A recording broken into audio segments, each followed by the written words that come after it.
No. Oh. How are you?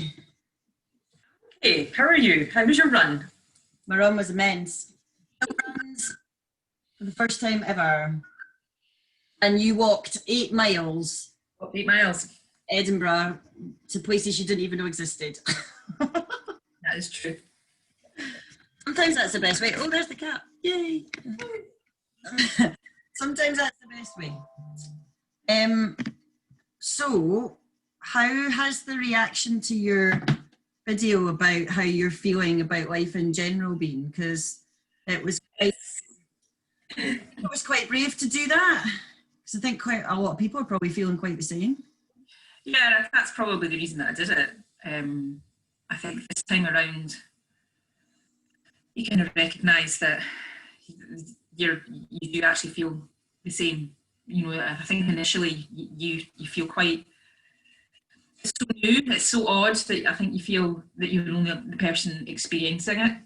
I think on the basis that my my personal circumstances differ from a lot of people that I know. So I live alone, I'm single, self-employed. So there's lots of things that don't match with other people's experiences. So what it came down to was that it doesn't matter if you are single or married, or you have children or you don't have children, or you're furloughed, or you're working, or you're self-employed, or you're redundant. A lot of the emotions that you're feeling are exactly the same. And it took this lockdown for me to realise that. And I think I've just over the past few months, you know, things have come to a head for me. And I'm fed up feeling like this. So for want of a more cathartic thing to do, I thought, why not just be a bit more open and vulnerable about it?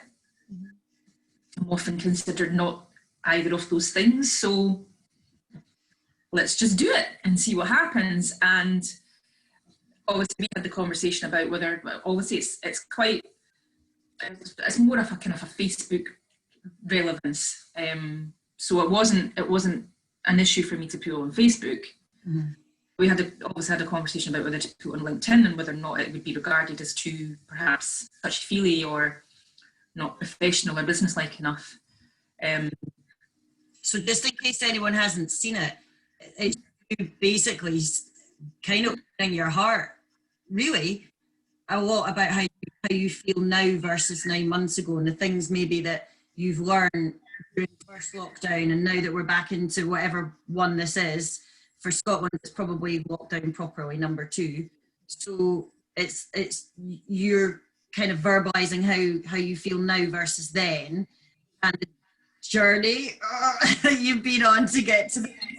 Yeah, and what I'm taking with me into 2021 that I probably wouldn't even have considered, because I wouldn't have considered it because I think you think that the things, they're your personality, those are your traits, and those are the things that you always do. So I suppose it's been a moment of self-reflection. You want to get that deep about it. I think perhaps because I've had all the time in the world to do it, because self-employed, close contact services, I can't work, I'm not allowed to work. And I live alone, and I'm single, and it's just me and the wall. You know, the wall and I get on really well. We have massive putting the world to right conversations. They're the best ones because you don't get the reply. You don't get answered back, exactly. But it was kind of a light bulb moment for me, because I was fed up feeling the way that I am feeling, and I wanted to be just a little bit more proactive.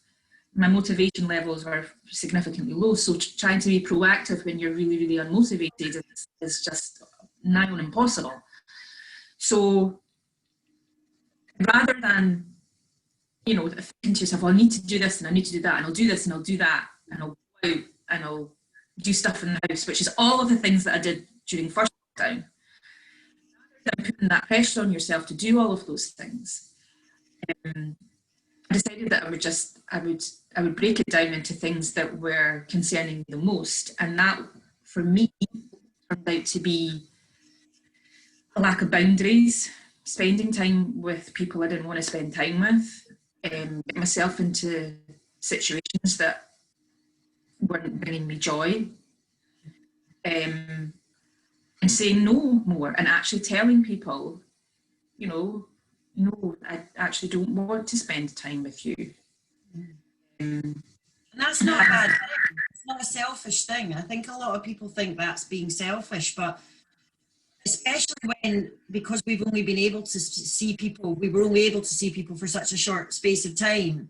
It almost felt like if you were seeing people just for the sake of it, that it was almost, dare I say it, a little bit of a waste of time. But I think also it gave you a bit of perspective on the things that do actually make you happy, and what gives you that joy.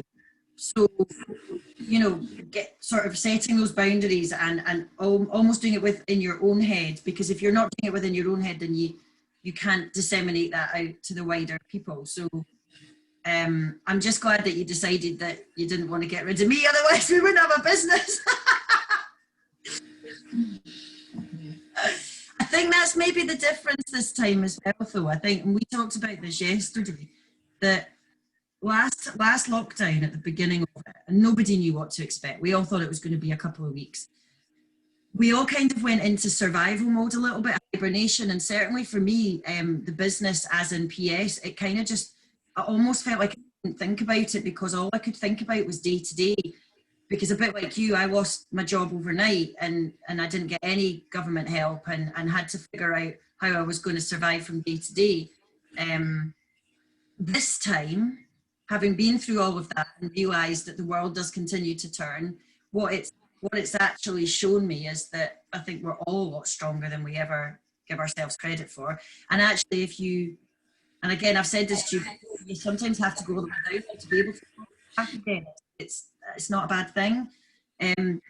But I almost feel like this time personally, and I think you're maybe the same, I feel like I've kind of got the tools to deal with it a little bit. Yeah.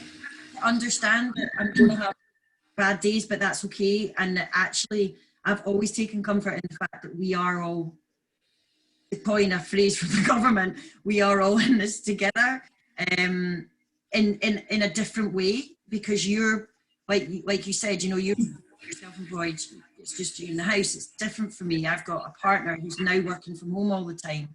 Luckily, this time I was employed, so I've been furloughed. So my worries are very different now to what they were the first time around. But I feel like I've got the ability to deal with it better. And I think for us as wellness professionals, we have to accept that we need to look after our own wellness as well. And I think we couldn't really focus on the business for that period of time because we weren't in a very good place. Whereas now we've got that experience and that ability to be able to understand how other people are feeling, and help as much as we possibly can. So I'm trying to sort of anchor my day with one thing in every day that I'm definitely doing. Whether it's a run in the morning, I'm still doing my care work. So whether it's just a shift supporting the lady that I support, or whether it's going on to the post office to post something, just I find that by having one thing that anchors me throughout the day, then whatever kind of goes on around that is okay. But at least I've done something. That's impressive. I don't have that. Do you know? I'll tell you something that's really interesting about that. That's actually a trick that I learned a long time ago when I worked for L'Oreal, and we used to have to go and see 10 customers a day, which was perfectly doable when sometimes you have 10 hairdressers on one street. But we always were told to have 3 anchor appointments, so one at 9 o'clock, one at 12 o'clock, one at 4 o'clock, and kind of whatever happens around that happens, but you've always got those 3 calls. And actually, it was actually quite a good skill to learn, and I've kind of taken that with me through life. So if I've got one thing to do, then I've done something. But it's. Can it be completely innocuous? Can it be really? It could be anything. Put a washing on. Well, yes. If that's as much as you can achieve in a day, then brilliant. I mean, there's nothing wrong with just sitting on your bum watching the telly. Don't get me wrong, but I think in this position that we're in, where a Friday is no different to a Monday and a Sunday isn't your lazy day, because for some people, not everyone, because we've both got friends and family that are out working full time and all the rest of it. So but even again, if you're working from home, having that one or two things that take you away from your desk. Yeah. I'm used to working from home, which I am. So again, that's maybe why I've taken that with me. If I'm working from home for a full day and I've got something to post to the post office, the poor woman in the post office knows me quite well. That's my thing to get me away from my desk. So, I think it's just, it's when you're working from home, and especially if you're used to being in an office and you're used to having people around you, it's really important that you go outside. I think being outside, if you can, is definitely the best thing to do. Well, you need to get into your virtual commute, don't you? Well, that was something else that we talked about, that there'll be a lot of people out there that maybe aren't missing that commute, but actually they maybe are, because that was their thinking time at either end of the day, and that was maybe the time where they read a book or they did maybe some admin on the train or whatever it may be, and that's actually quite precious, that time. So instead of the news, go out for a wander in the morning when you would normally have been sitting on the train or the bus, the car, or whatever, work. But I think what certainly for us and for PS as a business, and again, this is a bit of a bizarre thing to say, but we've come to the conclusion that COVID has actually probably helped us, because we've decided that what we're going to do is take what will ultimately be in the physical building and put it online, so that we can help people that are working from home, or not even working from home, individuals as well, that just feel that they need to tap into fitness, nutrition, do some stretches with you, so some remedial work, do some facial massage to relieve tension, and maybe some meditation. And that can all be delivered online. And I think maybe probably not 6 months ago now, but maybe even 12 months ago, if we thought we might do that, it just wouldn't have worked. Exactly, yeah. So I'm excited about that. Yeah, and it's about getting the point across that when you are working from home, it's massively important for you to move away from your workspace. Because I mean, normally when you would be, if you'd be working in an office, you would get up periodically and you'd visit somebody at another desk, or you'd go to the kitchen, or you wouldn't send that email or make that phone call. You'd go to a different floor. Yeah, and you just can't do that now. And my massive concern for most people is that you get so bogged down. Now, I understand that you would get bogged down when you're in an office, but there's always going to be interruptions. There's always going to be somebody that's going to pass your desk, particularly if you're in an open plan office, who's going to stop, want to chat to you, even for 45 seconds. You don't get that when you're at home. And I can only imagine the number of people who are into the desks at 7:30 in the morning and not moving again until 6:30 at night. And all you're doing is getting up to go and make coffee, and you're not taking a lunch break, and you're not having anything nutritious to eat, and you're not moving around. So your back's getting sore, your hamstrings are getting sore, your neck's getting sore, your eyes are getting, because gone are the days where you could have a face-to-face conversation with somebody. So it's really, it worries me a lot for people's overall health. I mean, I know that my video was about my mental health, but there's the mental health and the physical health are so intrinsically linked. You can't, if one suffers, then the other will suffer eventually. So having something in your day that gives you a reason and a purpose to move away from what it is that you're doing. And of course, and then it comes to the end of the day, 6:30 might come around and you go, right, that's it. Dinner's on the table, I'm going to go. But 8:30 comes around and you're like, I'll just nip into the dining room and I'll just check emails, or I'll just nip it down, I'll just do that timesheet, or I'll just make, I'll just send that email to whoever.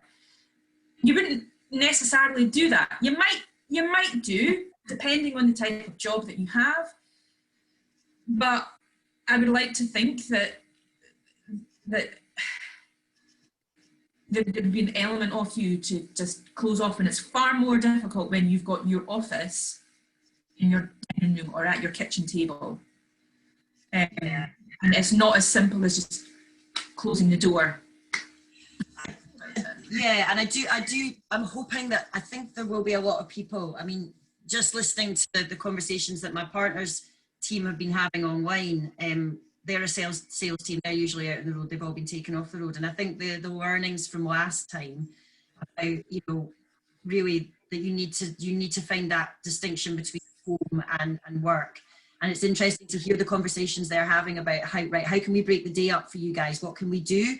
You know, and you know, we've done this with other companies. We've worked with them to help them deliver things online at a time that suits them. It doesn't even have to just give them resources and tools that they can kind of like jump in and out of as and when they need them. So I'm really excited that we can now do that with the people that, you know, our colleagues that we're working with. And so I think what we'll probably do is we'll get them involved in one of these conversations. Yeah. So understand what it is that they can do and how we can deliver this. But I'm glad we've had this chat, because it's nice to hear that you've had nice feedback about being so open. And I think about being authentic, and we've talked about this as we've discussed how we deliver our messages to people, that, you know, we believe now that authenticity is the way forward, which is why you're sitting in your living room, which is why I'm sitting in my spare room with Mr. Men on the wall behind me. This is fundamentally how people are living. Exactly. But there's still things that we can do to help. So if you are listening, and thank you if you've actually listened to the entire conversation that me and Lynsey have just had, next time we'll maybe have some wine, because that's generally when we have our best ideas. If you've come to the end of this, and tell us what you think about the conversation that we've had, because we want to know how everybody's feeling, how we can help.